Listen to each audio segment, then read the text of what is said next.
Good afternoon. It's a very good afternoon, because at long last I can announce a ceasefire and a hostage deal has been reached between Israel and Hamas. More than 15 months of conflict that began with Hezbollah's brutal massacre on October the 7th. More than 15 months of terror for the hostages, their families, the Israeli people. More than 15 months of suffering by the innocent people of Gaza. Fighting in Gaza will stop, and soon the hostages will return home to their families.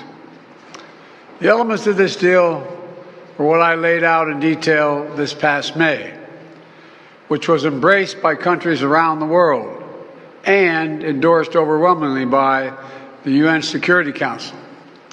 The deal is structured in 3 phases. Phase 1 will last 6 weeks. It includes a full and complete ceasefire, withdrawal of Israeli forces from all the populated areas of Gaza, and the release of a number of hostages held by Hamas, including women and elderly and the wounded. And I'm proud to say Americans will be part of that hostage release in Phase 1 as well. And the Vice President and I cannot wait to welcome them home. In exchange, Israel released hundreds of Palestinian prisoners. And during Phase 1, the Palestinians can also return to their neighborhoods in all the areas of Gaza. And the surge of humanitarian assistance into Gaza will begin.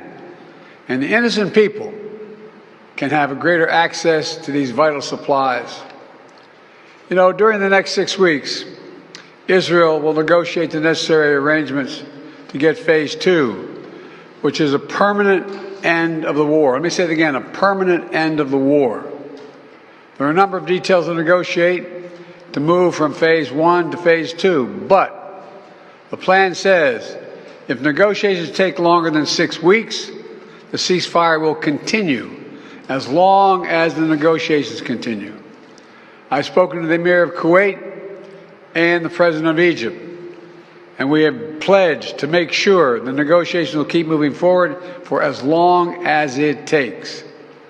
Then, when Phase 2 begins, there will be an exchange for release of the remaining living hostages, including male soldiers, and all remaining Israeli forces will be withdrawn from Gaza, and the temporary ceasefire will become permanent. And finally, Phase 3, any final remains of hostages who have been killed will be returned to their families, and a major reconstruction plan for Gaza will begin. This is the ceasefire agreement I introduced last spring. Today, Hamas and Israel have agreed to that ceasefire agreement and the whole ending the war. You know, those of you who have followed the negotiations can attest, the road to this deal has not been easy. I've worked in foreign policy for decades. This is one of the toughest negotiations I've ever experienced. And we reached this point because of the pressure that Israel built on Hamas, backed by the United States. Hamas's longtime leader, Sinwar, was killed. Hamas's strongest supporter, Iran, launched attacks on Israel. And those attacks failed after my administration organized a coalition of nations to stop them. And after I ordered the U.S. ships and planes to come to Israel's defense, we also shaped Israel's strong and calibrated response, destroying Iran's air defenses, but avoiding an escalatory cycle of an all-out war. The United States also organized a coalition of 20 countries to stand up to attacks by the Houthis, including their missile attacks in Israel. Then Hezbollah, another of Hamas's strongest backers, was significantly weakened on the battlefield, and its leadership was destroyed. With our support, Israel negotiated a ceasefire with them, and after that, Lebanon finally elected a new president who's not beholden to Hezbollah, and he can begin a new chapter for the Lebanese people. All told, these developments in the region, which the United States helped to shape, changed the equation. And so now, the terror network that once protected and sustained Hamas is far weaker. Iran is weaker. Iran is weaker than it's been in decades. Hezbollah is badly degraded. And after more than 15 months of war, Hamas's senior leaders are dead. Thousands of Hamas fighters are dead. And the military formations have been destroyed. With nowhere to turn, Hamas finally agreed to releasing hostages. You know, there was no other way for this war to end than with a hostage deal. And I'm deeply satisfied this day has finally come, for the sake of the people of Israel and the families waiting in agony, and for the sake of the innocent people in Gaza who suffered unimaginable devastation because of the war. The Palestinian people have gone through hell. Too many innocent people have died. Too many communities have been destroyed.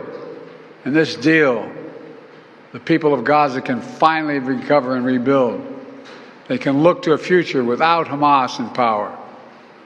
You know, the Bible says, blessed are the peacemakers.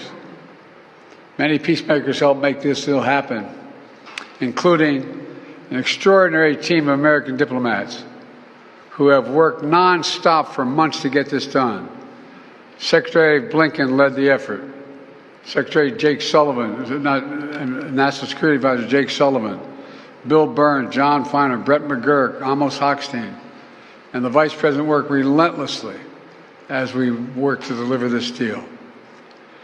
I'd also note this deal was developed and negotiated under my administration, but its terms will be implemented, for the most part, by the next administration.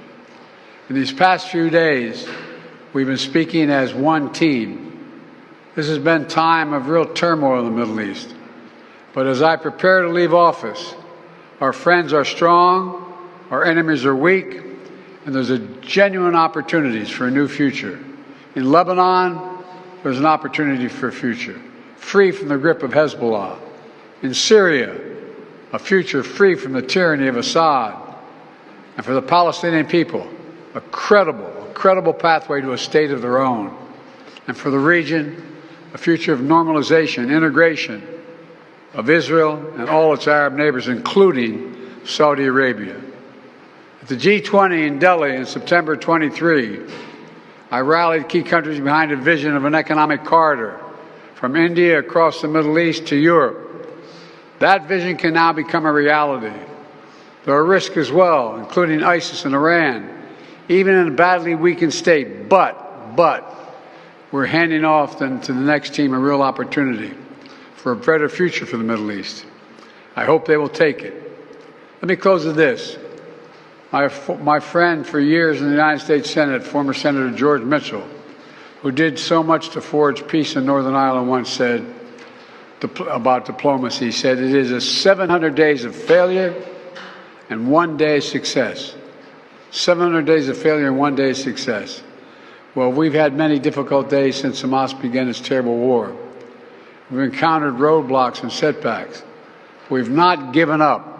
And now, after more than 400 days of struggle, a day of success has arrived. God bless all the hostages and their families. May God protect the troops of all those who work for peace. Mr. President, how do you see the future of Gaza now? As you were saying, the implementation of this deal will be in the hands of the next administration. And basically, they will shape the future of Gaza. So how do you see this future?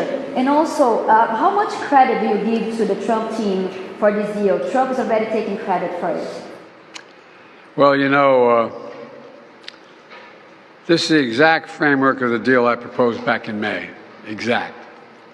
And we got the world to endorse it. Secondly, it's America's support for Israel that helped them badly weaken Hamas and its backers and create the conditions for this deal. And thirdly, I knew this deal would have to be implemented by the next team, so I told my team to coordinate closely with the incoming team to make sure we're all speaking with the same voice, because that's what American presidents do. Thank you. In the how many Americans will be released when the hostages are being released?